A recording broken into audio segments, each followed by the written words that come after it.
Assalamualaikum warahmatullahi wabarakatuh. Gimana kabarnya abang dan kakak, anak dan ustadz yang soleh dan soleha? Semoga semua dalam keadaan sehat. Amin ya rabbal alamin.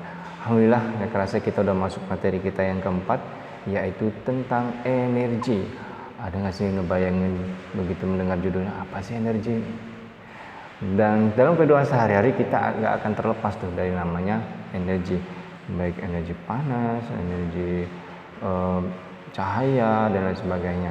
Untuk lebih lanjut kita akan bahas materi tentang energi. Nah, ini ada petir ini termasuk sebuah energi, itu energi listrik yang nggak tahu ukurannya berapa ini, udah sampai megawatt begitu. Oke, sebelumnya Ustadz akan hilangin dulu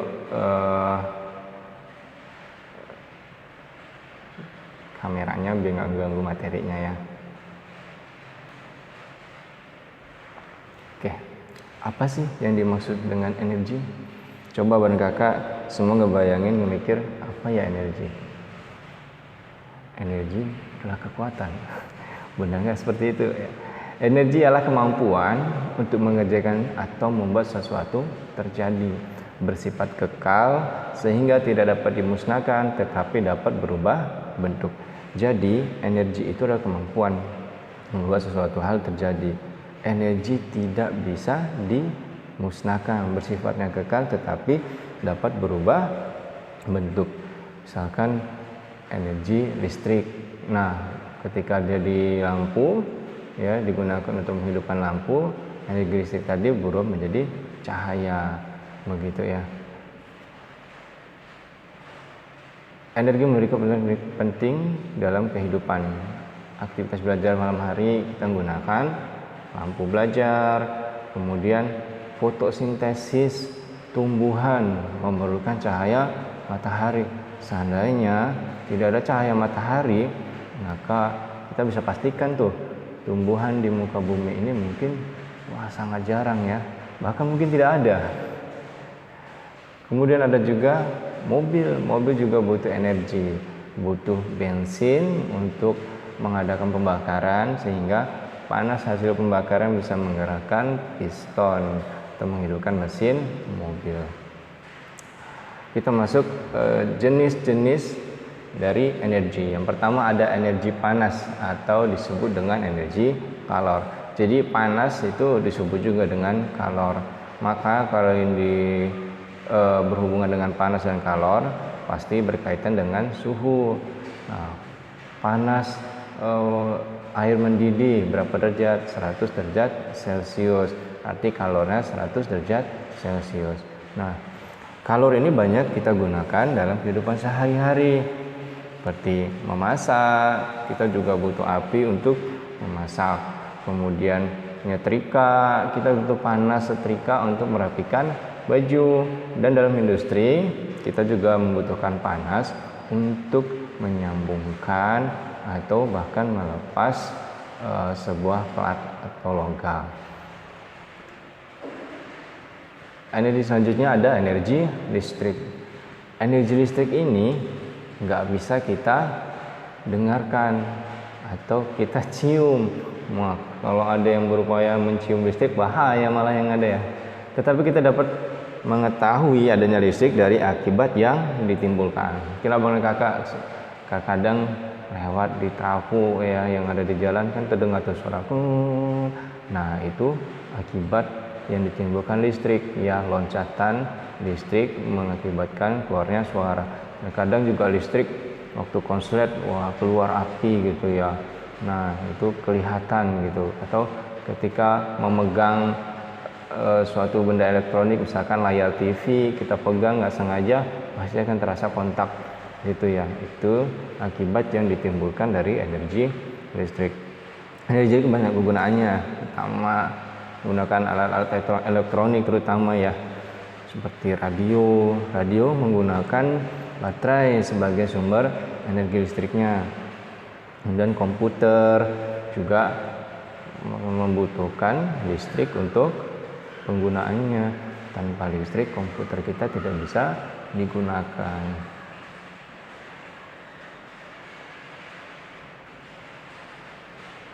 Energi cahaya. Yang ketiga energi cahaya. Energi cahaya kalau tadi mungkin matahari dibutuhkan untuk fotosintesis, dan juga sekarang banyak orang menggunakannya sebagai solar cell. Solar cell itu adalah penggunaan energi cahaya untuk menghasilkan listrik. Jadi yang dinamakan solar cell ini yang tepat di bawah matahari yang berwarna biru itu solar cell. Sekarang di rumah-rumah sudah banyak, biasa di atas atap rumah, dan bahkan beberapa negara mereka menggunakan secara massal, banyak menggunakan solar cell sebagai penghasil listriknya. Nah, energi cahaya dari matahari yang ditangkap oleh solar cell dimasukkan ke inverter, kemudian dirubah ukurannya pada meteran, dan kemudian bisa disuplai melalui distribusi atau tiang listrik, ataupun bisa digunakan langsung di rumah. Jadi ya satu, kalau orang-orang yang di rumahnya menggunakan solar cell bisa dimanfaatin ketika mati lampu, atau bahkan kalau memang solar cellnya banyak bisa menggunakan energi listrik total dari energi solar cellnya. Nih, kegunaan solar cell sekarang sudah banyak mencakup dari penggunaan bahkan untuk mobil ya. Jadi sekarang banyak mobil listrik seperti Tesla itu, solar cell juga salah satu sumber energi yang digunakan untuk mengecas ya baterai mobil listrik. Gunaan hidupin lampu, keperluan rumah, laptop, handphone juga sudah bisa sumbernya dari solar cell. Jadi perubahan energi dari cahaya menjadi energi listrik. Energi cahaya juga banyak yang lain, misalkan nih laser. Mungkin kakak dan abang nggak asing dengan laser, bisa memotong banyak benda, misalkan plat baja, ataupun bahkan untuk ngelas. Industri-industri itu ngelasnya udah nggak manual, apalagi misalkan industri mobil ya, itu ngelasnya udah pakai robot dan menggunakan laser. Ini contoh salah satu penggunaan dari laser.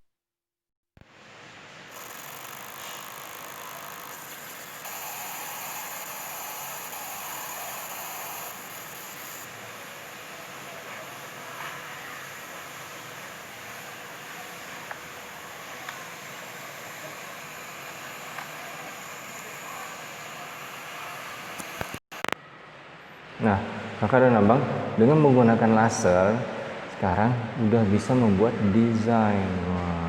Laser yang terukur dan terbentuk bisa membuat sebuah desain atau tulisan ataupun gambar pada permukaan baja ya. Itulah banyak penggunaan energi cahaya. Sering banyak yang nanya sama Ustadz, ngapa sih Ustadz cahaya aja dipelajarin gitu ya. Jadi pelajaran fisika walaupun sesimpel apapun itu nantinya ketika diaplikasikan akan menjadi sebuah energi yang menjadi sebuah teknologi yang luar biasa gitu. Misalkan nih tadi cahaya bisa membuat laser, kegunaannya banyak, dan kemudian misalkan contohnya gelombang gitu kan, belajarnya 1 gelombang, setengah gelombang. Nah, dengan belajar gelombang abang dan kakak nanti bisa memiliki pulsa di handphone. Jadi ya hal yang sesimpel dalam fisika kita harus serius untuk pelajarinya. Kita lanjut. Perubahan bentuk energi. Nah, tadi kalau Ustadz udah ada bilang energi cahaya berubah menjadi energi listrik, dan banyak lagi perubahan energi. Ini kebenaran habis hujan, Ustadz kedinginan nih. Jadi Ustadz menggosok-gosok tangan Ustadz.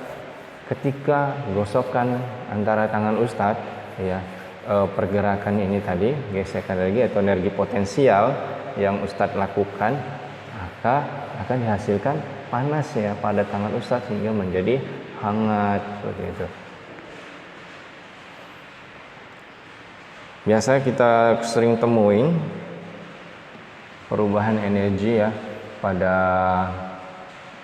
kehidupan sehari-hari kita. Rice cooker merubah energi listrik menjadi energi panas sehingga nasi bisa masak kipas angin.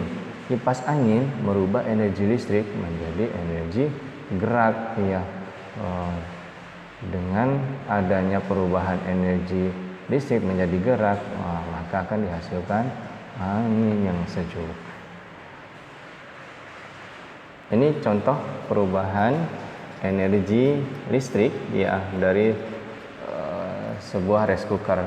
Jadi ini bagian-bagian dari rice cooker.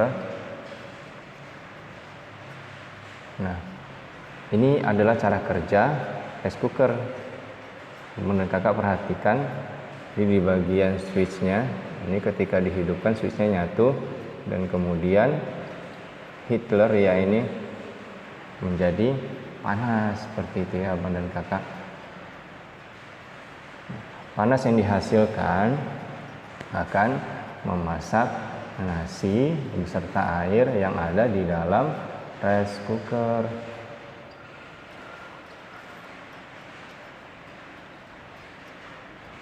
Nah, ini gambaran secara utuhnya nih ketika kita memasak nasi. Jadi dari energi listrik kita rubah menjadi energi panas. Sampai panas yang dihasilkan cukup untuk mendidihkan air dan nasi pun dan beras pun menjadi nasi.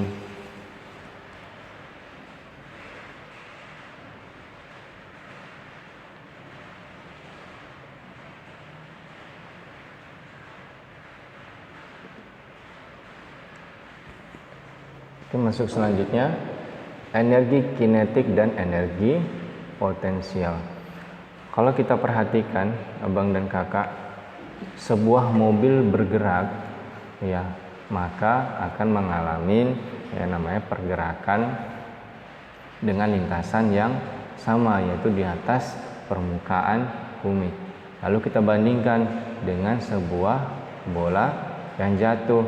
Bola juga mengalami kecepatan sama halnya yang mobil alami, tetapi bola mengalami perubahan ketinggian ya dari permukaan bumi. Ketika jatuh dari posisi tinggi akan semakin mendekat ke permukaan bumi. Nah, ketika mobil berjalan dan bola bergerak jatuh, itu ada kemampuan bergerak disebut dengan energi kinetik.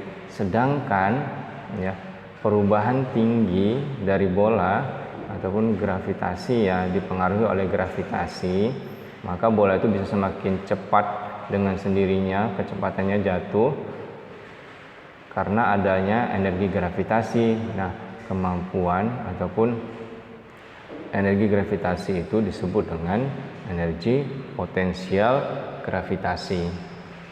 Maksudnya pertama energi kinetik. Ini terjadi pada mobil atau benda yang bergerak ya. Energi kinetik adalah energi yang dimiliki benda sedang bergerak. Besaran energi kinetik berbanding lurus dengan massa benda dan kuadrat kecepatan geraknya. Jadi energi kinetik itu berbanding lurus dengan massa dan kuadrat kecepatan geraknya. Maka bisa diturunkan rumus EK atau energi kinetik sama dengan setengah M itu massa, V itu kecepatan kuadrat. Jadi energi kinetik sama dengan setengah mv kuadrat. Dengan EK energi kinetik satuannya joule, massa benda satuannya kilogram, V kecepatan benda meter per sekon. Oke. Maaf Ustaz, hari ini nggak ngebahas contoh soal. Insya Allah pertemuan ke depan kita akan banyak bahas tentang contoh soal mulai dari bab 1 sampai bab 2. Karena insya Allah kalau tidak ada halangan kita akan mengadakan ujian di tanggal 5 Oktober. Ini contoh energi potensial ya ketika mobil jatuh. Nah, mobil akan mengalami kecepatan dan mengalami perubahan ketinggian dengan permukaan tanah. Maka ada yang disebut dengan energi potensial.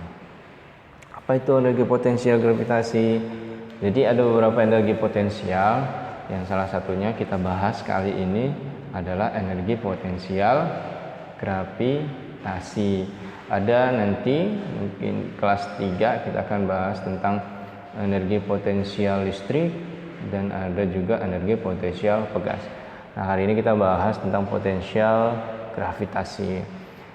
Energi potensial gravitasi adalah energi yang dimiliki suatu benda pada saat berada pada posisi atau ketinggian tertentu dari permukaan bumi. Energi potensial gravitasi bergantung pada ketinggian benda terhadap permukaan benda bumi, massa benda, dan percepatan gravitasi. Jadi itu yang mempengaruhi dari energi potensial. Maka diturunkan rumus EP atau energi potensial, massa dikali gravitasi dikali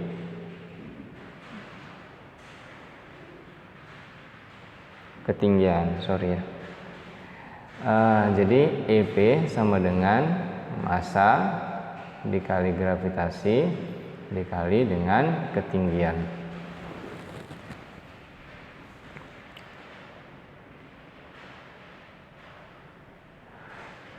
Ya, demikian materi kita pada hari ini.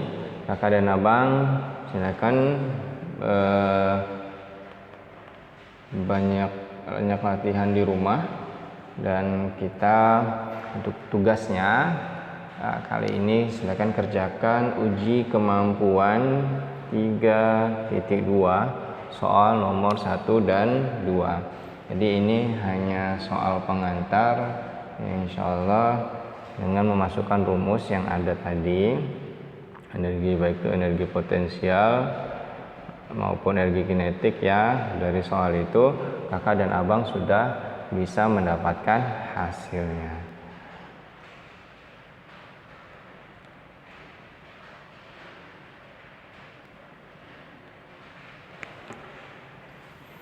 Nah, sampai di situ dulu pertemuan kita hari ini. Kakak dan abang tetap semangat semuanya. Terima kasih sudah belajar dengan giat, dan jangan lupa kerjain tugas atau pekerjaan rumah PR dengan tepat waktu. Bisa tunggu jawaban kalian dari tugas yang Ustadz kasih. Tetap semangat buat abang dan kakak, semoga kita cepat ketemu. Billahi taufiq wal hidayah. Terima kasih atas perhatian. Mohon maaf bila ada kesalahan. See you next time. Assalamualaikum warahmatullahi wabarakatuh.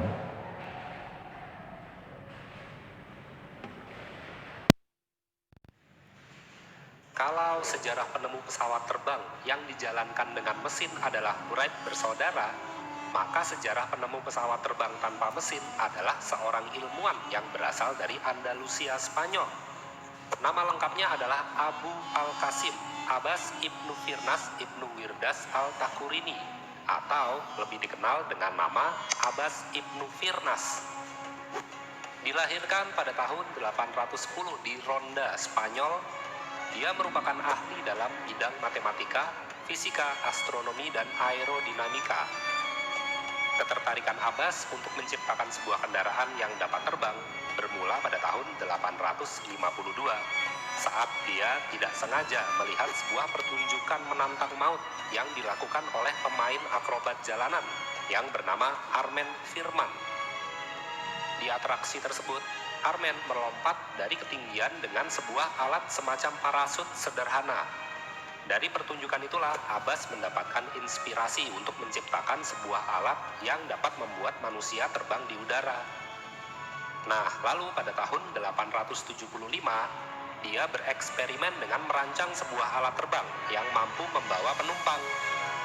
Abbas mengundang beberapa orang untuk menyaksikan uji coba alat penemuannya di Bukit Jabal Al-Arus di kawasan Rusafa dekat Cordoba. Percobaan Abbas berhasil. Dia terbang selama 10 menit, membuat semua orang yang menyaksikannya terkagum-kagum. Sayangnya, penerbangan pertama Abbas tersebut juga merupakan penerbangan terakhir kalinya. Alat ciptaannya tidak memiliki ekor yang berfungsi untuk mengurangi kecepatan saat mendarat.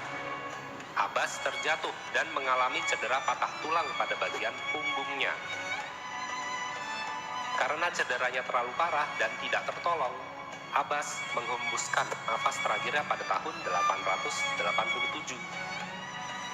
Eksperimen dan uji coba Abbas Ibnu Firnas menjadi inspirasi bagi para ahli aerodinamika di seluruh dunia. Hingga terciptalah pesawat terbang tanpa mesin yang kini dikenal sebagai glider. Walaupun nama Abbas tidak setenar Wright bersaudara, namun bukan berarti dia dilupakan oleh sejarah. Seorang sejarawan yang bernama Philip K. Hitti menuliskan nama Abbas Ibnu Firnas dalam buku yang berjudul History of Arabs. Dalam bukunya, Philip menempatkan nama Abbas Ibnu Firnas sebagai salah satu tokoh besar Islam, sekaligus sebagai manusia pertama yang tercatat dalam sejarah yang melakukan uji coba penerbangan. Selain itu, salah satu bandara di Baghdad menggunakan namanya. Lalu patung Abbas yang sedang menerbangkan alatnya ada di dalam Museum of Australia. Bahkan salah satu kawah di bulan dinamai oleh NASA dengan nama krater Ibnu Firnas sebagai simbol kehormatan untuk mengenang namanya. Semoga informasi ini bermanfaat dan dapat menambah pengetahuan kalian.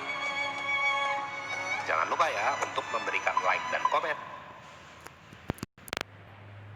Kakak dan abang, itulah tadi Abbas Ibnu Firnas merupakan pilot pertama di dunia. Beliau merupakan ahli fisika, matematika, dan banyak ahli yang dikuasainya. Beliau pada usia 70 tahun sudah mencoba untuk terbang dan memang terjatuh, tapi setelah terjatuh beliau tetap bersikeras untuk mengembangkan, tetapi karena cedera terlalu parah meninggal pada usia 80-an. Oke, demikian dari Ustadz. Semoga menginspirasi. Bye-bye.